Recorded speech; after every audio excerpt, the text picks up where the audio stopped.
Ele gritava com os hereges e chorava diante das Escrituras. São Jerônimo não foi apenas um estudioso. Foi um vulcão de fé, gênio e ira santa. Dormia sobre pedras, jejuava no deserto e passava noites em claro, traduzindo palavra por palavra, como se sua alma estivesse em jogo. A missão era clara, dar ao mundo a Bíblia em sua língua, mas o preço, isolamento, críticas, ataques e batalhas teológicas sangrentas. Ele enfrentou falsos mestres, desafiou imperadores e disse verdades que ninguém ousava tocar.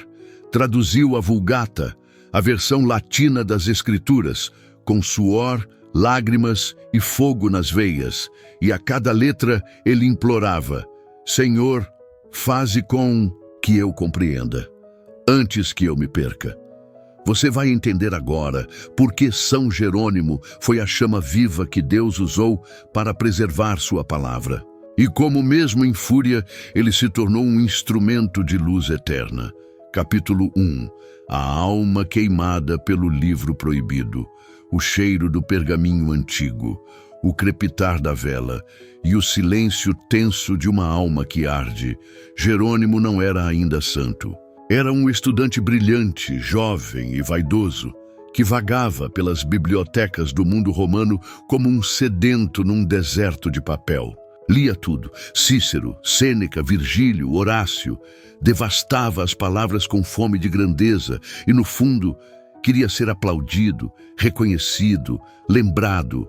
Mas havia um incômodo, um desconforto invisível. A Bíblia, aquele livro misterioso, rude, até desconcertante para um romano educado, o atraía e o perturbava. Não era bela como os clássicos, não era elegante, era viva e cortava. Jerônimo amava o som das palavras, mas algo nele começava a mudar. Ele lia as cartas de São Paulo e sentia as entranhas do espírito se contorcerem. Havia ali uma força que nenhum outro livro carregava, mas ele resistia. Era mais fácil recitar latim elegante do que enfrentar a cruz tosca do Gólgota. Até que veio o sonho. Uma noite, febril, exausto, Jerônimo adormeceu com os olhos sobre um códice de Cícero e sonhou.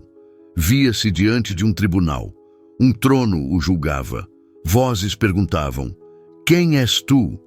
Ele respondeu com orgulho: Sou egristão. Mas a resposta veio como raio: Não, és ciceroniano. Tua alma está nas palavras de Roma, não nas de Cristo. Ele acordou em pânico, suava, tremia. E ali, decidiu, abandonaria os clássicos, romperia com os deuses da forma e buscaria a verdade. Não a verdade bela, a verdade eterna. Jerônimo partiu, literalmente. Saiu da cidade, foi ao deserto. A areia queimava seus pés. A fome rasgava seu estômago. Mas era ali, onde o orgulho morria, que Deus começava a esculpir o santo. Ele queria entender as Escrituras, mas não como um acadêmico. Queria mergulhar nelas como um condenado implora por água. E para isso aprendeu hebraico, com dificuldade, com escárnio dos próprios irmãos. Por que se preocupar com essa língua rude? Diziam. Os gregos já bastam. Mas ele insistia. Cada sílaba em hebraico era para ele uma pedra do altar. As noites no deserto não eram poéticas, eram terríveis. O corpo doía de tanto jejuar. As tentações vinham como ondas. Às vezes, as palavras pagãs voltavam à sua memória como fantasmas tentadores, e ele chorava, clamava: Senhor, faze com que eu compreenda, antes que eu me perca. Jerônimo descobria algo que mudaria sua vida e a da igreja. Traduzir a palavra de Deus não é tarefa intelectual. É um ato espiritual, um combate, um sacrifício. Não se trata de trocar palavras de uma língua para outra, mas de penetrar no mistério que está por trás da letra. Por isso, cada erro doía, cada ambiguidade o desesperava, e ele escrevia. Reescrevia, jejuava, rezava, recomeçava. A Bíblia, que ele antes temia, agora era o seu universo, e ele a tratava com tremor. Dizia: Ignorar as Escrituras é ignorar Cristo. E também, não busco a glória dos homens, busco o sentido de Deus. Mas o mundo não o entendia. Os acadêmicos o criticavam. Alguns monges o ridicularizavam, outros acusavam-no de heresia, e Jerônimo respondia com tinta e com fogo. Seus textos eram labaredas, sua pena, espada. Mas não por orgulho, era amor. Amor pela verdade, amor pela palavra, amor por Cristo. Aquele jovem arrogante que um dia se apaixonara por Cícero, agora tinha os olhos fixos em Isaías, Paulo, Moisés, e traduzia, verso por verso, palavra por palavra, como se sua alma estivesse em risco, e estava, porque ele sabia, quem mexe com a palavra de Deus ou se salva ou se perde. Jerônimo não queria ser apenas um tradutor, queria ser um instrumento da precisão divina. Queria que o povo entendesse a palavra, não em grego, não em hebraico, não em mistério, mas em latim, na língua do império, na língua dos fiéis, na língua do povo. E assim começava a nascer a Vulgata. Não era só uma tradução, era um parto espiritual, e cada capítulo custava sangue. Capítulo 2. O deserto da carne e da palavra. Não havia flores, nem sombra, nem pão. Havia apenas areia, pedras e vento. Jerônimo não foi para o deserto como fuga, mas como oferta. Ali, onde tudo morre, ele queria que nascesse em si o entendimento de Deus. Não foi um retiro espiritual, foi uma agonia contínua. O sol cortava a pele, a areia ferida queimava os pés, o estômago gemia com dias sem alimento, mas nada doía mais do que a batalha dentro dele. Porque os livros que Jerônimo queimara por obediência ainda ardiam em sua memória. Ele ouvia no escuro da noite frases de poetas pagãos que sua carne ainda admirava e chorava. No deserto da Síria, ele construiu sua cela com pedras e orações. Dormia pouco, comia menos, falava quase nada. E quando a tentação do passado o assaltava, e assaltava com força, ele se lançava ao chão. Chorava, batia no peito e gritava em oração, Senhor, se não me ajudares, eu serei devorado pela minha própria mente. Sua penitência era radical, porque sabia que o inimigo não era só o mundo, era ele mesmo. Jejuava não por estética espiritual, mas por urgência. Cada renúncia era um golpe contra o orgulho, cada cicatriz no corpo era um espaço aberto para a graça. Ali, a carne gritava, mas a palavra começava a falar, e era diferente de tudo o que já ouvira. O hebraico, que aprendera com dificuldade e zombaria, se tornava agora como mel salgado em sua boca. Os salmos, que antes pareciam repetitivos, se tornavam terremotos na alma. A voz dos profetas o fazia tremer. Isaías o visitava à noite e de madrugada, quando todos dormiam, Jerônimo escrevia, não entendo ainda, mas te amo. Mostra-me o sentido escondido. Traduz-me, Senhor, antes que eu me perca na tradução. A penitência transformou-se em sensibilidade, o sofrimento em escuta, o silêncio do deserto em revelação. Certa noite, o frio era extremo. O corpo de Jerônimo tremia. Ele havia passado o dia inteiro traduzindo um trecho de Jeremias. Um versículo não fazia sentido. Horas, preces, nada. Ele adormeceu. E em sonho viu-se cercado por chamas. Mas não eram chamas de condenação, eram letras vivas, que se moviam, dançavam e, uma a uma, entravam em seu peito. Acordou em sobressalto, levantou-se, leu o versículo outra vez e chorou. O Espírito havia traduzido por dentro. Foi ali que ele entendeu. A palavra de Deus não se traduz só com gramática, mas com joelhos. O deserto havia feito o seu trabalho. Quebrara Jerônimo, e só quando ele se quebrou, Deus começou a escrevê-lo. Numa carta, Jerônimo confessou: o que fiz com meu corpo foi pouco. O que Deus fez com minha alma foi tudo. Ele começava a ser preparado, porque o mundo em breve iria persegui-lo. Ele voltaria às cidades, ele enfrentaria os doutores, ele traduziria a Bíblia inteira. Mas sem o deserto, ele jamais teria suportado. Ali, ele não recebeu medalhas, mas uma alma que ouvia. E no fim, era tudo o que ele precisava. No deserto, Jerônimo aprendeu que traduzir Deus exige primeiro traduzir a si mesmo. Cada pedra daquelas terras secas se tornou altar. Cada lágrima, uma tinta, e sua alma, uma carta aberta entre o céu e a terra. Capítulo 3. A fúria contra os anjos caídos da teologia. Não eram apenas falsos mestres, eram falsos mestres vestidos de piedade. Falavam com aparência de sabedoria, usavam versículos como fachada, pregavam meias-verdades que soavam doces, mas envenenavam lentamente as almas.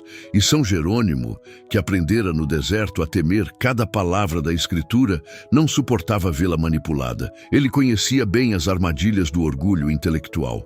Sabia que muitos dos hereges mais perigosos tinham brilho nos olhos e lógica nos lábios. Mas o coração era vaidade. E quando esse veneno entrava na igreja, Jerônimo rugia. Sim, rugia. Suas cartas, suas traduções, seus comentários bíblicos, tudo carregava um fogo que não era do mundo. Era o zelo da verdade, mas era também uma fúria santa. E muitos o criticavam por isso. Ele é ríspido demais. Ele é áspero, severo, quase cruel. Mas Jerônimo sabia o que estava em jogo. Não era reputação, era salvação. Ele escreveu contra Élvidio, que negava a virgindade perpétua de Maria. Escreveu contra Joviniano, que zombava do celibato. Escreveu contra Orígenes, quando este caiu em erros graves sobre o corpo e a ressurreição. Cada texto era um duelo, cada frase um golpe, e sua pena, mais temida que a espada de muitos soldados. Mas não era ódio, era dor. Ele sofria por ver a fé sendo desmontada palavra por homens que se diziam piedosos. Sofria por ver o povo enganado, alimentado com heresia suave. E por isso escrevia como quem grita, como quem arranca o véu de um lobo vestido de pastor. Em uma de suas cartas declarou: prefiro ferir com a verdade do que adular com a mentira. E em outra, o silêncio diante do erro é traição. Sim, Jerônimo era duro, mas era porque a palavra era sagrada demais para ser torcida. Ele não via a teologia como um debate, via como um campo de batalha. E se Deus havia dito, não adulterarás, não era só sobre o corpo, era sobre a verdade. Não se adultera a palavra, não se mexe no que foi revelado, não se inventa em nome da fé. Certa vez, um de seus adversários tentou responder com elegância. Jerônimo retrucou com fogo: teus argumentos são belos, como a dança de um cadáver. Ele era temido, mas não por soberba. Era porque sua inteligência afiada vinha acompanhada de uma alma dilacerada pela busca da precisão divina. E mesmo os santos tremiam diante dele. Santo Agostinho, seu contemporâneo, com quem trocou duras cartas, chegou a dizer: Jerônimo me fere, mas por amor, e suas palavras ardem, como o ferro do médico. Ele não escrevia para vencer, escrevia para preservar. Escrevia como quem guarda um relicário com espadas, porque ele sabia: um erro pequeno na doutrina, cedo ou tarde, explode em abismos na alma. E assim sua obra se expandia. Cartas, refutações, traduções cada vez mais fiéis, anotações em margens, e cada linha escrita com sangue e fé. Jerônimo nunca foi confortável, nem para si mesmo. Ele se cobrava com a mesma dureza com que cobrava os outros. E às vezes, no silêncio da noite, após mais uma carta de correção, caía de joelhos e dizia: Senhor, se pequei por excesso, perdoa-me, mas não me deixes ser cúmplice do erro. Era ali que seu fogo virava humildade e sua fúria, oração.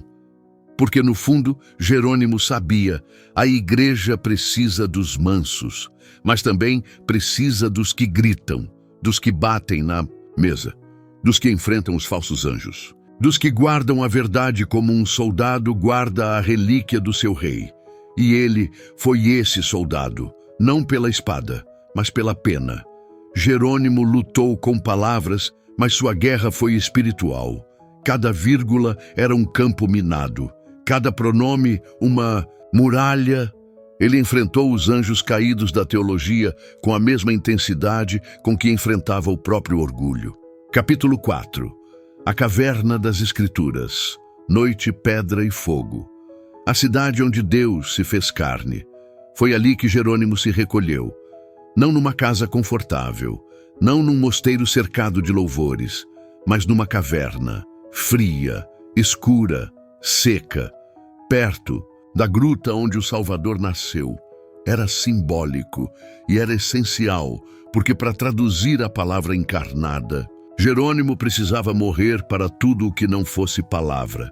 A caverna era pequena, as paredes úmidas, o chão duro. Era ali que ele dormia, sobre uma pedra. Ali que comia, jejuando mais do que se alimentando. Ali que passava noites em claro, iluminado por uma lamparina, os olhos vermelhos, as mãos trêmulas, os pergaminhos abertos e o coração em chamas. Ele não era mais jovem, as costas doíam, os olhos falhavam, mas o espírito estava mais vivo do que nunca, e as escrituras nunca foram tão urgentes. Jerônimo lia o hebraico como quem decifrava relâmpagos. Cada palavra era uma porta, cada conjugação um mistério. A Bíblia não era um livro, era um ser vivo, e ele o tratava com temor. Traduziu os Salmos com lágrimas, os profetas com jejum, o Gênesis com o joelho no chão, o Novo Testamento com a alma exposta. E tudo, absolutamente tudo, sob a pressão de um juramento espiritual. Não ousarei traduzir o que não compreendo, e não descansarei até que compreenda o que traduzo. Muitos achavam exagero. Por que tanto rigor? Diziam. Mas ele respondia, porque esta não é palavra dos homens, é palavra de Deus, e se errarmos na tradução, poderemos errar a salvação. Às vezes passava 3 dias sobre um único versículo, buscando sentido no grego, no hebraico, no espírito. Consultava judeus piedosos, escrevia aos bispos, jejuava antes de escolher uma preposição, e quando encontrava a tradução exata, chorava. Ele não queria beleza, queria precisão, queria fidelidade, queria que, ao lerem sua Bíblia, os cristãos ouvissem a mesma voz que falava a Moisés, a Davi, a Paulo. Certa vez, ao terminar a tradução de Isaías, caiu de joelhos. Disse, Senhor, não sou digno de ter tocado este fogo, mas se me permitiste, faz de mim cinza útil ao teu povo. E Deus permitiu, porque ali, naquela caverna, escondida, Jerônimo estava criando a Vulgata, a tradução latina da Bíblia que alimentaria a igreja por mais de 1000 anos. A Bíblia que seria lida pelos monges, copiada pelos escribas, proclamada nos púlpitos, meditadas pelos santos. A Bíblia que prepararia o caminho da salvação em todo o Ocidente cristão. Mas poucos sabiam, poucos viam. Jerônimo estava só. A maioria o havia esquecido. Seus detratores o chamavam de radical. Alguns diziam, ficou louco no deserto. Mas ele sorria e respondia apenas com o tinteiro. Na caverna, ele ouvia vozes, não de loucura, mas de anjos, de santos, da palavra que falava por si. E quando terminava um livro, beijava o pergaminho, como quem sela um altar. Seu corpo se curvava, mas a escritura se erguia. E numa noite, quase sem forças, ele escreveu em seu diário, minha mão treme, meus olhos se apagam, mas minha alma está em paz. Se morresse agora, morreria traduzido, Porque ali, em Belém, Jerônimo não traduziu apenas a Bíblia, traduzia sua própria vida em silêncio. E a cada palavra dizia ao mundo: vale mais uma frase fiel do que 1000 páginas vazias. Na caverna onde a palavra nasceu em carne, Jerônimo reescreveu a palavra em língua. Entre o pó e a luz, entre o frio e o fogo, entre a solidão e a eternidade. Ali se ergueu a voz que ainda ecoa nos púlpitos de toda a cristandade. Capítulo 5. A espada e o tinteiro. Quando a verdade sangra. As cartas vinham aos montes, de monges, de padres, de bispos, de imperadores. Algumas pediam conselhos, outras atacavam com veneno, algumas elogiavam sua inteligência, outras o acusavam de heresia, arrogância, radicalismo, mas todas tinham algo em comum. Ninguém conseguia ignorar São Jerônimo. Ele não era um teólogo entre tantos. Era um sentinela armado, sempre de pé diante das Escrituras, como um soldado romano diante do imperador. Só que seu imperador era o Verbo eterno, e sua espada era o tinteiro. Ele respondia às cartas com precisão letal, não por vaidade, mas porque cada heresia era para ele uma chaga no corpo de Cristo, um rasgo no véu do templo, uma blasfêmia contra o Deus que se revelou em palavras. Quando alguém alterava um versículo, minimizava um dogma ou inventava uma nova doutrina, Jerônimo pegava sua pena como quem empunha uma lança. Ele não discutia para vencer, discutia para salvar, porque acreditava profundamente que a salvação começa pela fidelidade à verdade. Em uma carta célebre, respondeu a um sacerdote que defendia um erro sutil sobre o Espírito Santo. Jerônimo escreveu: prefiro ser dilacerado pelos homens do que ver a Trindade reduzida à fórmula humana. Em outro texto escreveu: o sangue dos mártires correu por aquilo que hoje vós tratais como opinião. A verdade não é opinião, a verdade é Cristo, e Cristo não muda. Não escrevia com leveza, mas com joelhos, com lágrimas, com noites em claro. Muitos diziam: Jerônimo é impaciente, e ele respondia: sou impaciente com o erro, com o escárnio das Escrituras, com os que usam a Bíblia para ganhar poder. Era impossível lê-lo sem estremecer, mas também impossível esquecê-lo. E por isso, mesmo seus adversários o temiam, e muitos, com o tempo, se convertiam. Porque a ira de Jerônimo não vinha da carne, mas do zelo do Espírito. Certa vez, ao saber que estavam traduzindo mal os salmos em uma província, ele escreveu: ai de quem muda uma palavra da Escritura por conveniência. Serão julgados não como tradutores, mas como traidores. Ele era radical.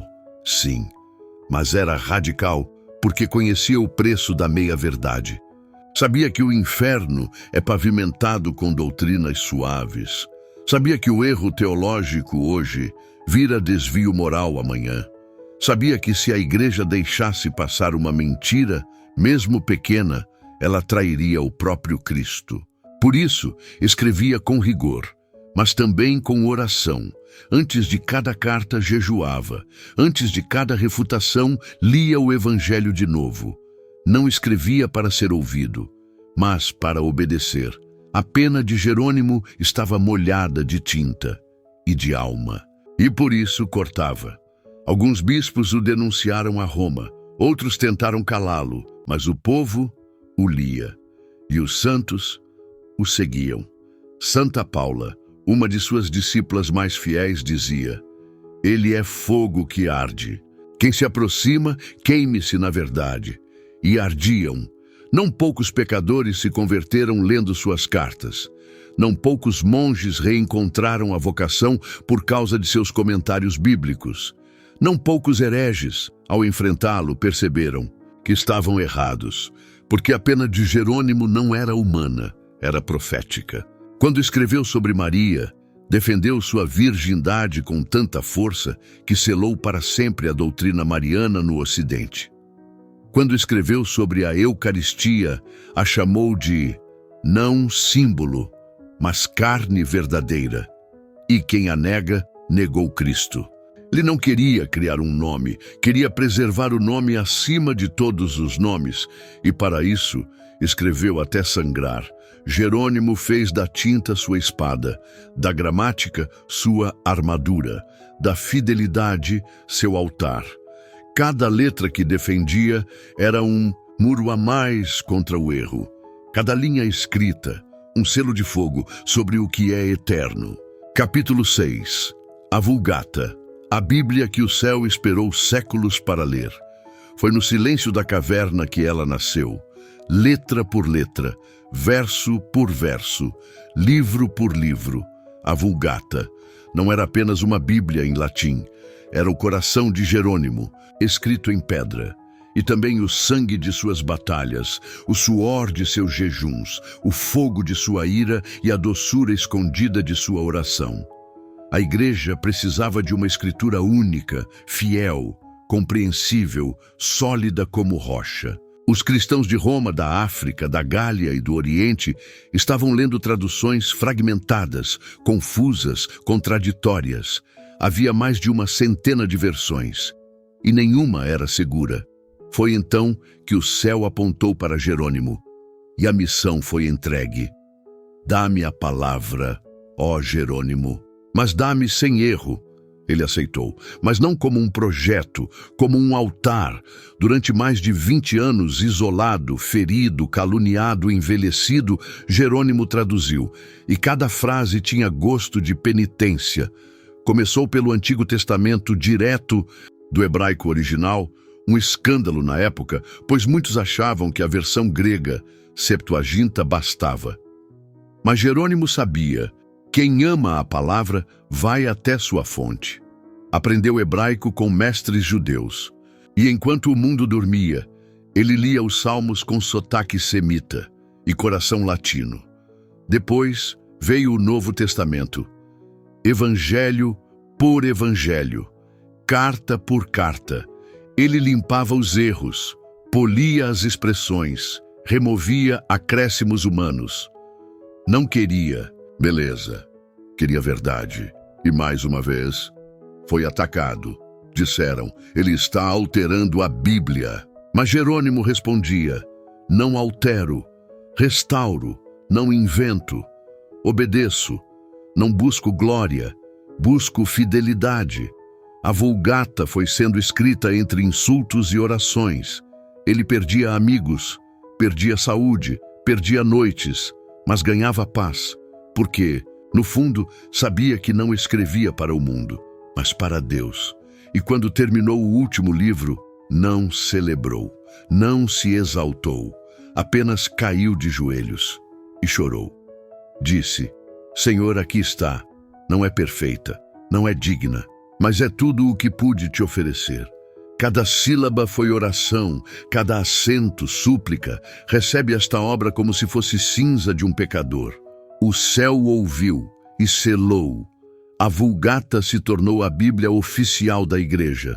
Durante séculos foi a única permitida nos púlpitos, nos concílios, nos altares.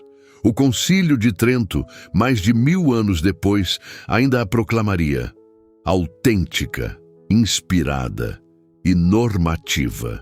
Ela moldou os sermões dos santos, as orações dos monges, as lágrimas dos mártires, a meditação dos doutores, a alma da cristandade, e tudo começou numa caverna, com um homem que gritou, chorou, jejuou, lutou e não cedeu.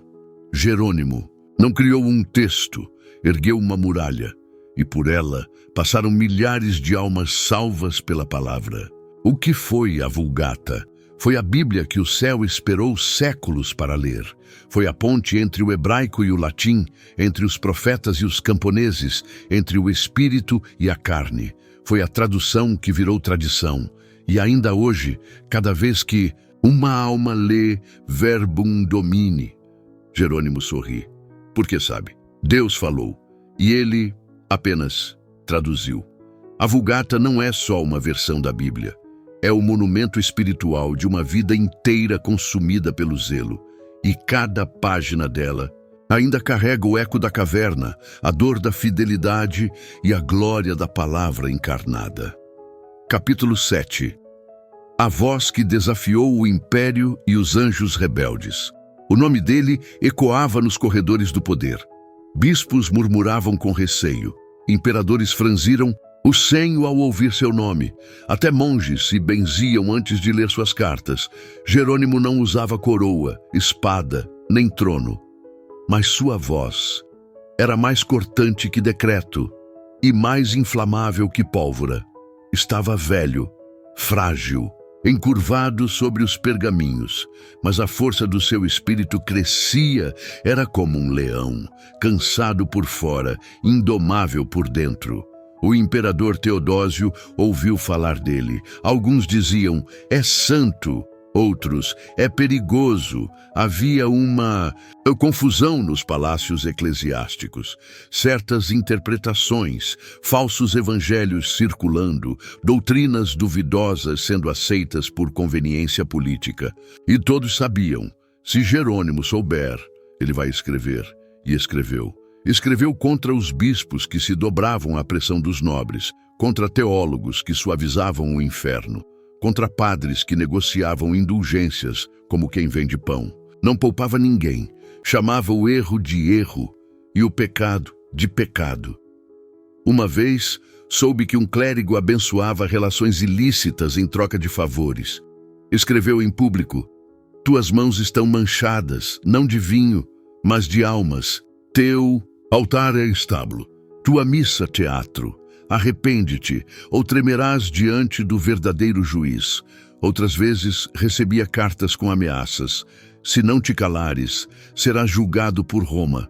Jerônimo respondia, já sou julgado por Deus, e sua sentença me basta. Sua fidelidade fazia dele um alvo, mas também um farol.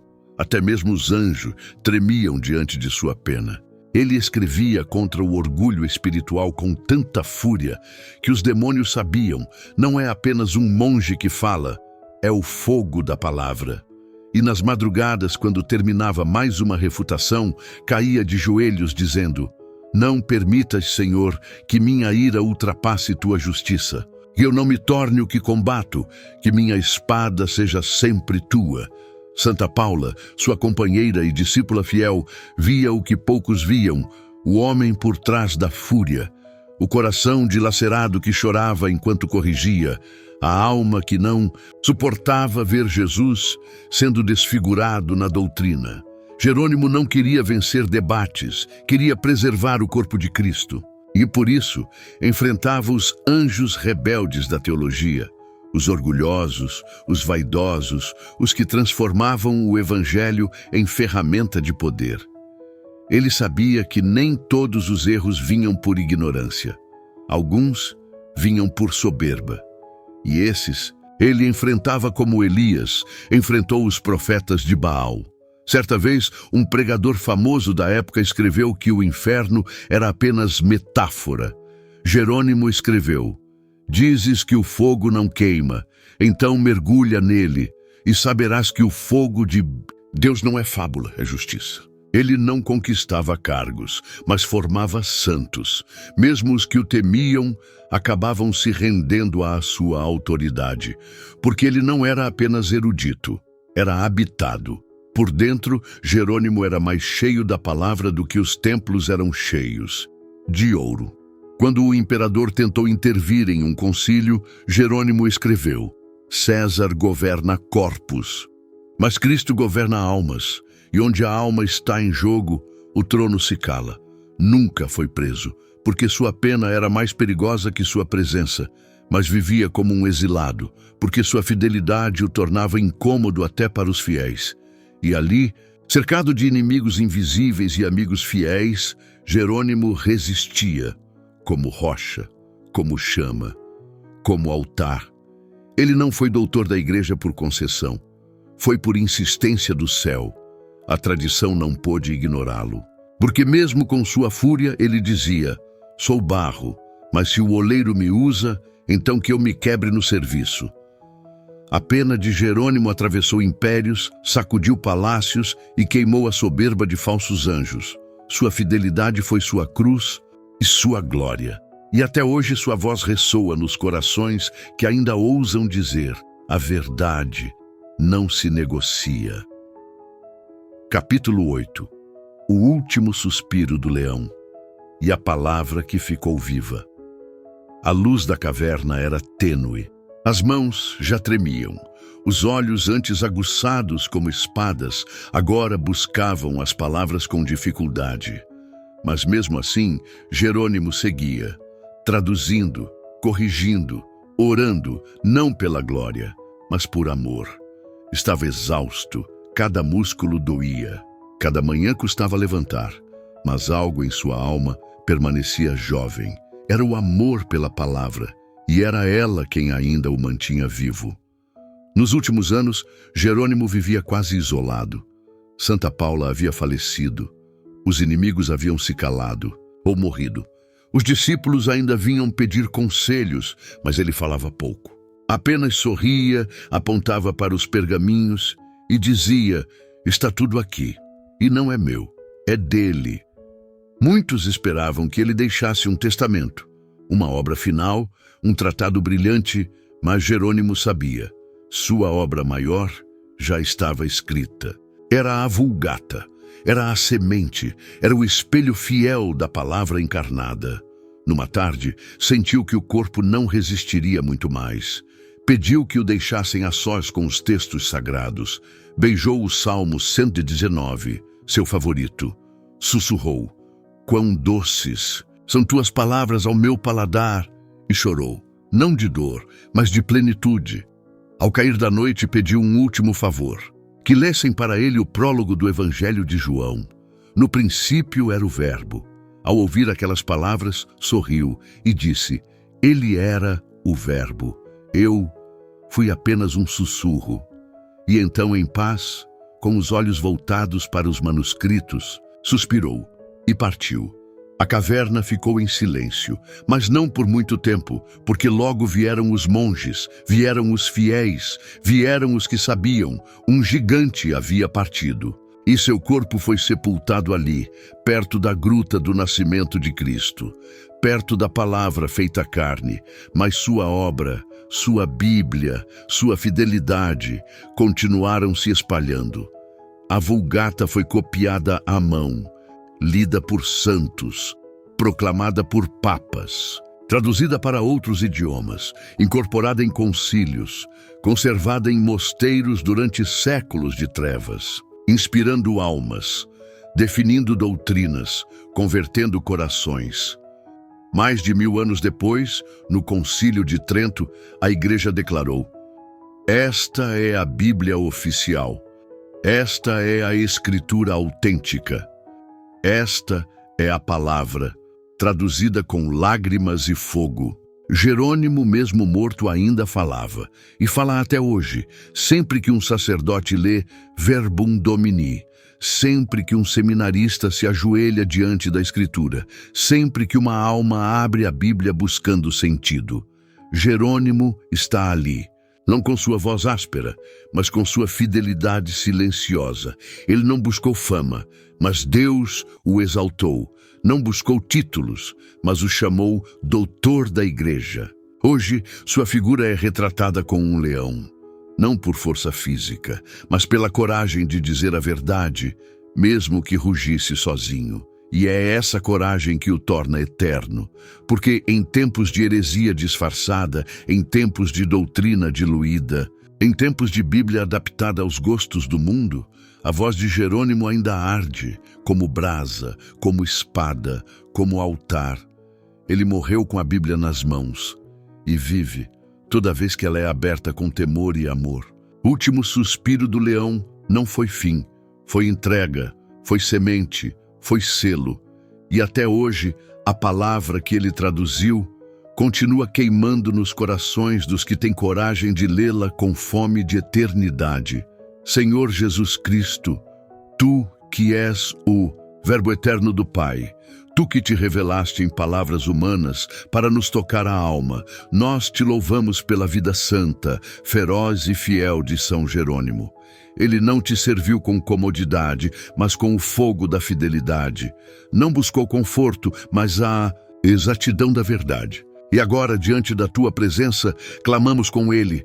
São Jerônimo, vigia das Escrituras, tu que passaste noites em claro para que o povo ouvisse a palavra com clareza, ensina-nos a amar a Bíblia não como um livro qualquer, mas como o sangue escrito de Deus. Tu que lutaste contra heresias com a pena e contra as tentações com jejum, faz com que também nós sejamos fiéis, mesmo quando o mundo nos zomba. Faz-nos apaixonados pela verdade, a ponto de preferirmos a dor do rigor à perdição suave da mentira. Ensina-nos a temer cada versículo como quem toca em relíquias, a estudá-los como quem anda em campo sagrado, a proclamá-los como quem anuncia fogo. Leva-nos de volta à palavra pura, sem modismos, sem atalhos, sem falsidade. E quando quisermos adaptar o Evangelho aos nossos desejos, grita em nossas almas: a palavra não é tua, é dele. Senhor, pela intercessão deste doutor abrasado, dá-nos sede de escritura, fome de verdade, coragem de altar. Faz com que em cada lar cristão haja uma Bíblia aberta, em cada coração uma alma ardente, e em cada geração um novo Jerônimo. Que a nossa vida seja uma tradução viva da tua palavra. Amém.